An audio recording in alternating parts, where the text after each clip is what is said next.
Fala galera, beleza? Tranquilidade? Estamos nós aí para mais uma aula e essa aula que nós vamos aqui iniciar, eu confesso que eu fiz uma adaptação ao tema, né? Porque essa aula antigamente ela trazia a ideia da burocracia, certo? Então, o tema da aula na apostila 5 para o terceiro ano é patrimonialismo. Eu preferi, quebrar essa aula em duas partes, trazer o assunto principal, que seria a burocracia, e os dois lados da burocracia como era antes, né? Eu acho que assim vocês vão entender melhor do que a proposta nova da apostila, certo? Então, o tema da aula na apostila é patrimonialismo. Nós só vamos entender o que é o patrimonialismo depois de entender o que é a burocracia, certo? E, como eu disse, eu vou desdobrar essa aula em duas partes, certo? Na primeira parte, nós vamos trabalhar, o que seria a burocracia no sentido weberiano, de Max Weber, de racionalização, a burocracia como algo pensado, de forma racional para ser eficiente. E lá na segunda parte, nós vamos trabalhar a burocracia como um problema, como uma coisa que vai atrasar, que vai atrapalhar, as coisas. E, sobretudo, nós vamos abordar alguns problemas, Nós vamos pegar aí os vários sentidos da burocracia, tá certo? Então, e aí o patrimonialismo é um fenômeno, no sentido brasileiro da coisa, de um problema oriundo da burocracia, ok? Pode parecer um tema meio complexo, meio chato, mas é um tema importante, sobretudo porque é um tema da área de administração, principalmente administração pública. Então, se alguém pretende, fazer um curso de administração pública ou até privado, esse tema ele vai se encaixar aí dentro do que vai se estudar, certo? Então, sem mais delongas, vamos lá para não ficar uma aula muito longa, para não ficar muito comprida as duas partes. Patrimonialismo, constantemente nós abordamos esse conceito nas aulas de sociologia e eu acredito também que o professor de história deve em algum momento ou outro abordar, certo? Patrimonialismo, de grosso modo, ele diz respeito a a um fenômeno em que homens públicos praticam. O que seria isso então, É quando homens públicos, políticos ou administradores públicos usam do espaço público para atender finalidades privadas. Então essa prática ela pode se materializar de diversas maneiras ou formas, Então, na política brasileira, constantemente nós ouvimos falar do patrimonialismo, quando o político enriquece, às custas, favorece pessoas próximas às custas do privado. Então, a Operação Lava Jato é um exemplo de patrimonialismo, da prática do patrimonialismo. O Mensalão é um exemplo da prática do patrimonialismo, certo? Então, nós vamos voltar a falar disso mais lá na frente, tá certo? Vamos falar agora de burocracia. Burocracia é um termo polissêmico, certo? Se você pegar de um lado, ao pé da letra, a palavra burocracia, então eu sempre coloco na lousa, ela vai ter ali do bureau, ou bureau, do inglês, não sei se essa é a pronúncia correta, que representa lá o escritório, E o kratos, que é o termo de poder em grego, certo? Então, burocracia é uma junção dessas palavras, escritório e poder. Então, vai representar, né, o poder desses administradores públicos, né, dentro de um cenário político, de administração pública, etc. e tal. Só que quase nunca, né, dentro do Brasil, esse significado, né, ou atuação dessas pessoas é o que vai transparecer. Quando as pessoas falam de burocracia, essa não é a primeira imagem que vem à cabeça delas. O que vem à cabeça delas quase sempre é uma conotação negativa, de que a burocracia representa impedimentos para você ter acesso a alguma coisa, sobretudo pensando em matéria de administração pública ou questão pública, ter acesso a serviços, certo?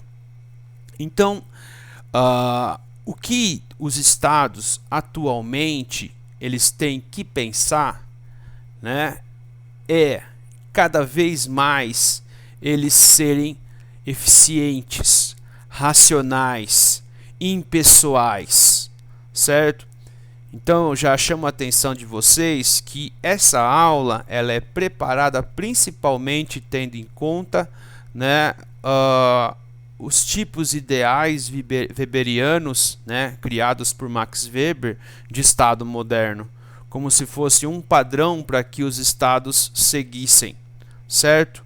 Então, na visão dele, o Estado moderno deve ser um ente, né, que deve ser planejado, que deve ser racional, né, visando lá na frente ser eficiente, ser impessoal. Então, o Estado deve ter normas internas, regulamentos, protocolos, visando o que, gente? O melhor funcionamento da máquina pública.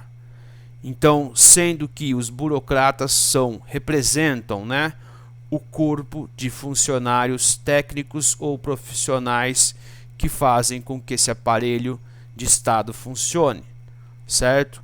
Então, quando você hoje quer ingressar, ou qual que é o sonho de boa parte das pessoas nesse país, passar num concurso público para trabalhar dentro do Estado, certo? Por quê? Porque ganha bem, tem estabilidade, só que você vai ter que suar a camisa para passar, certo? Porque é extremamente concorrido o processo, ok? Então você tem que ter mérito, tem que ter conhecimento, tem que ter capacidade para poder passar nesses concursos. Mas entenda uma coisa importante, né? O Estado moderno ele existe de forma plena em alguns países do mundo, principalmente da Europa Ocidental, o Japão, né? Talvez o Canadá, os Estados Unidos. Em alguns lugares, como o Brasil, ele ainda não amadureceu completamente, certo? Por quê? Porque ainda nós temos um embate no Brasil entre o moderno e o tradicional. Formas modernas de política, formas racionais de política, né? Embasadas sobretudo no Estado de Direito, com a predominância ainda em certos lugares de práticas tradicionais, carregadas de pessoalidade, carregadas de patriarcalismo, quando que pessoas inaptas, né, incapazes, ainda fazem parte, né, da administração pública, principalmente via cargos de confiança, que também são chamados de cargos comissionados, certo? Então, hoje isso se dá no Brasil. Antigamente, né, quando nós falamos de estados pré-modernos, o melhor exemplo, né, dessas práticas carregadas de pessoalidade e patriarcalismo, né, nós tínhamos as monarquias absolutistas. Então vejamos alguns excertos que vão falar disso, né? Weber chama de estruturas pré-burocráticas, né, carregadas, né, lá no absolutismo de patriarcalismo, Então vamos ver o que o Weber entende, né, como patriarcal.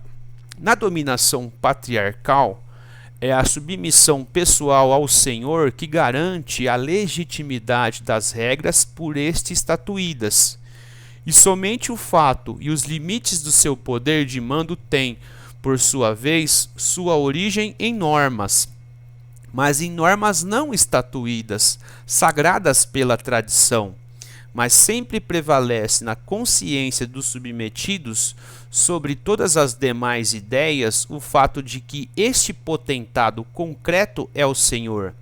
E na medida em que seu poder não está limitado pela tradição ou por poderes concorrentes, ele o exerce de forma ilimitada e arbitrária, e sobretudo sem compromisso com regras.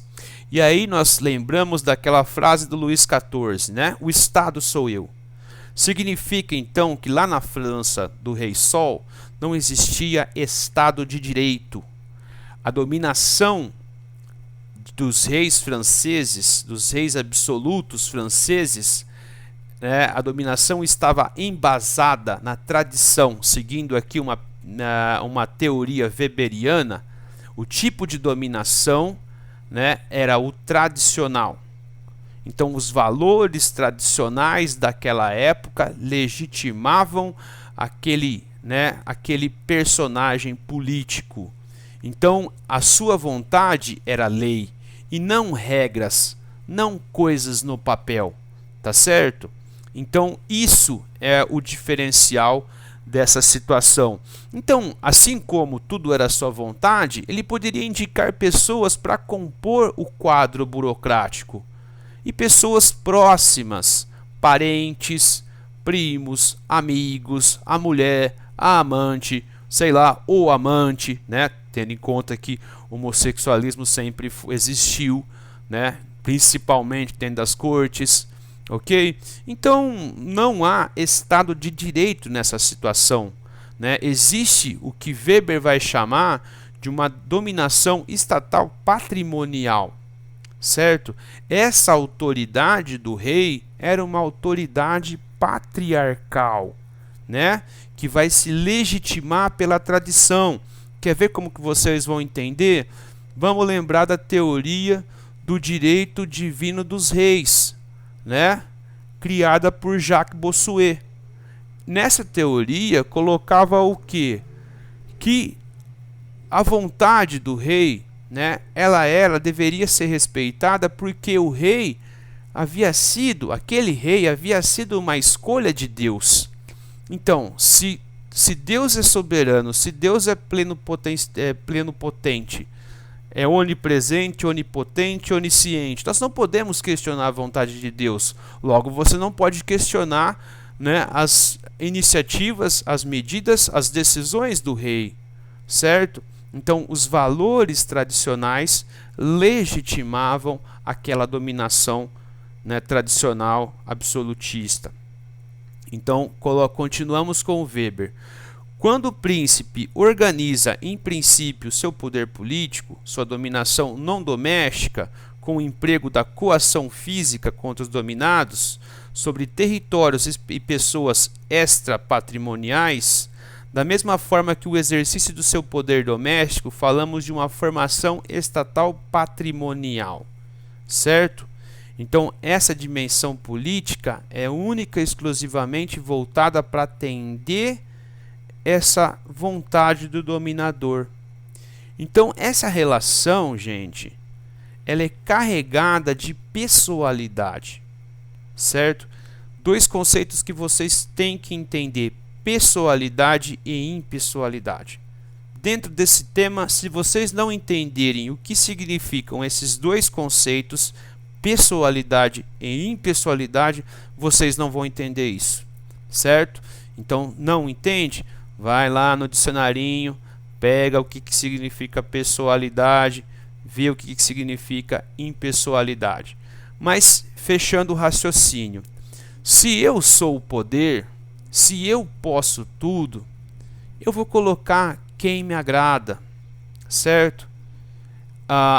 As minhas decisões, elas vão estar carregadas, né, de valores emocionais, de valores de proximidade. Então não é a Constituição, não é o Estado de Direito que está organizando, que está estruturando o funcionamento desse Estado. Tá certo? Importante chamar atenção para isso. Caminhando, né? Alguns exemplos da burocracia absolutista. Vejam, a educação hoje ela é pública, ela é laica no Brasil, certo? Antigamente ela era vinculada com a igreja. Quem dava aulas, né, nessa época? Membros do clero. E aí a educação era imbuída desses valores oriundos da igreja. Ao invés de você aprender a história, né, dos lugares, você aprendia a história dos santos, ou uma história carregada de valores fantásticos, de grandes feitos dos reis, aquela coisa toda. O exército era monopólio da nobreza, né? As finanças, a fazenda, né? Como se fosse um ministério da fazenda, o controle das contas, a nobreza tomava conta. Alguns reis tiveram a esperteza de colocar burgueses, né, para tomar conta das finanças da fazenda. E alguns reis tiveram sucesso com isso. Só que isso trouxe problemas políticos para eles. Porque vocês sabem que a nobreza era muito forte em matéria de influência sociopolítica. E os impostos eram arrecadados por quem? Pela nobreza. Não existiam, né, você não pagava num lugar que era impessoal ou funcionários, né, reais, impessoais. Não existia. A nobreza cobrava impostos. Imagine então se ela não pegava parte desses impostos, certo? Então esse foi o que a gente chama de Estado pré-moderno, ok? O Estado absolutista, uma estrutura burocrática pré-moderna. Até chegar ao Estado moderno, houve um lento processo de substituição, certo? E isso vai acontecer pela emergência e a hegemonia cada vez maior da burguesia, pelas mudanças de valores que vão estar acontecendo dentro da Europa. Estamos falando de racionalismo, estamos falando de iluminismo, certo? Nós estamos falando de revoluções burguesas, a transformação e a criação do Estado moderno, o novo Estado burguês nacional, laico, né, que vai ser cada vez mais impessoal e racional. A formação do Estado de Direito definitivo, que vai organizar, que vai estruturar a sociedade, certo? Que vai reger as relações entre as pessoas, que vai trazer direitos para as pessoas, certo? Sendo assim, pensando mais em matéria de burocracia, vai haver um processo de substituição desses nobres e membros da igreja por um moderno corpo de funcionários com especialização, certo? Então é aí que vai surgir a ideia dos concursos públicos, dos processos seletivos, né? Contratando técnicos, pessoas formadas academicamente aí nas diferentes áreas do conhecimento.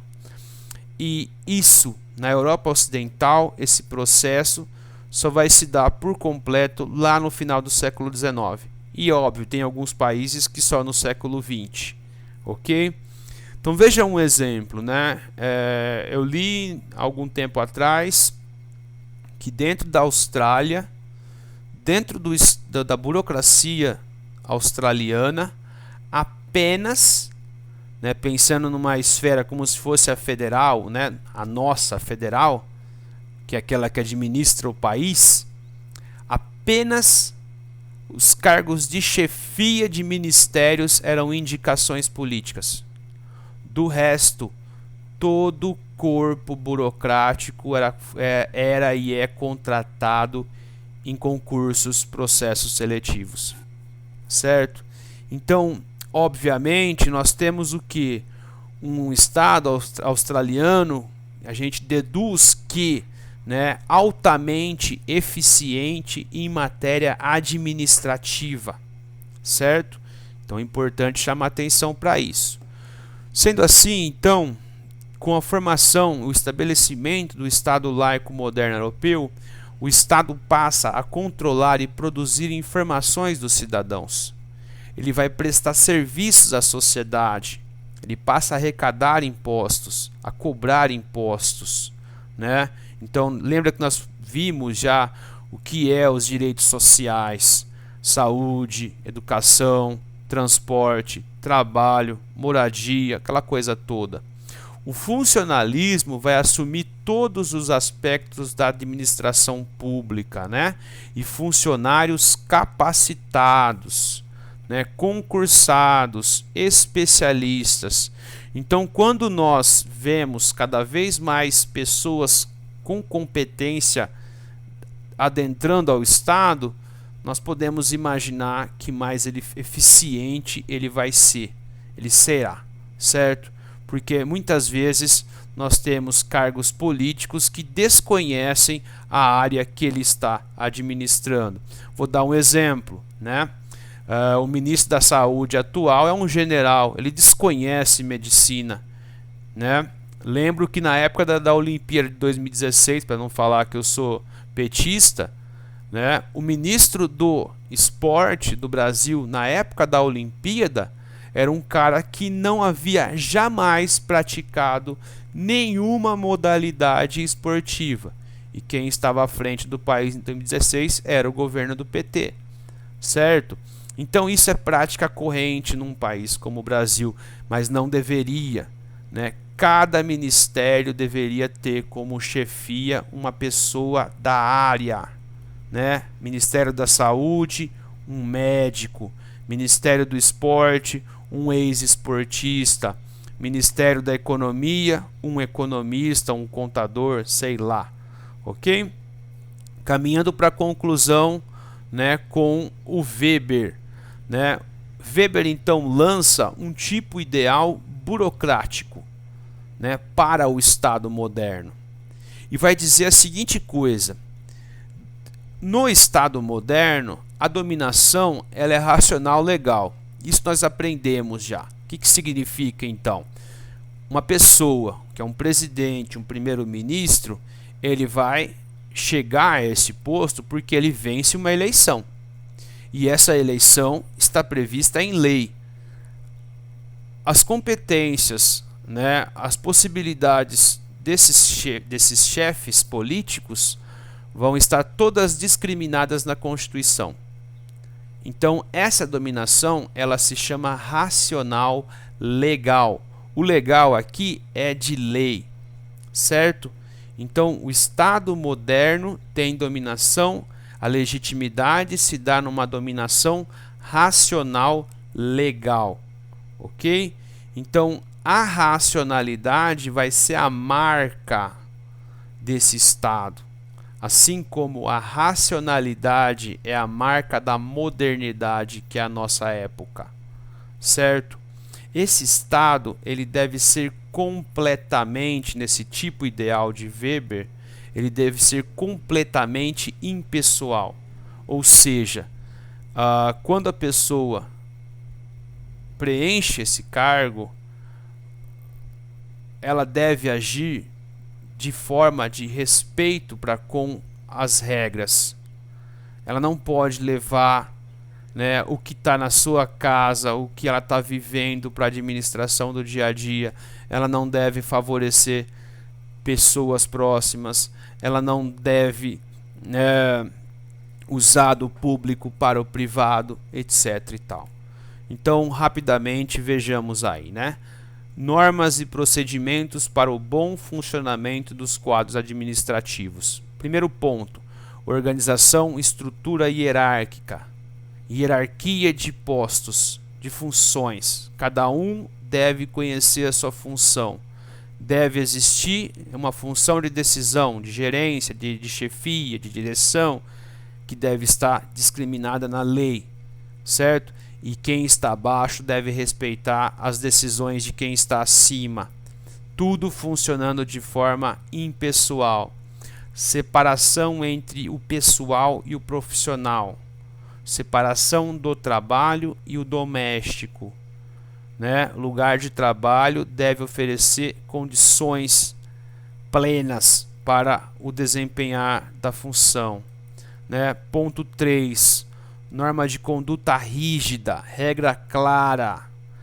A atuação dos servidores deve ser padronizada. E aí, né, a existência, o preenchimento de papéis como uma necessidade, certo? O protocolo, né, seguindo a ordem, as regras de forma muito clara, ok?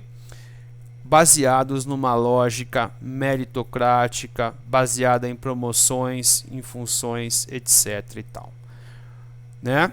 Veja aqui nesse quadro uma síntese do que a burocracia ela é baseada, o caráter legal das normas, da comunicação, visão do trabalho, impessoalidade, hierarquização, competência, profissionalização e o que se espera? Previsibilidade do comportamento humano. Então o cara tem que tomar aquelas iniciativas, certo? Aquelas atitudes. Então espera-se um padrão de desempenho X, né? E o objetivo máximo, a eficiência, ok?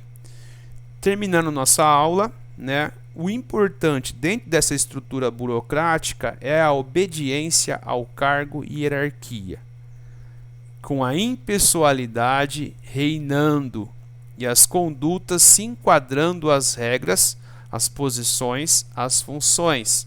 Certo? Sendo assim, existe uma funcionalidade e a prestação de serviço deve ser eficiente. Ok?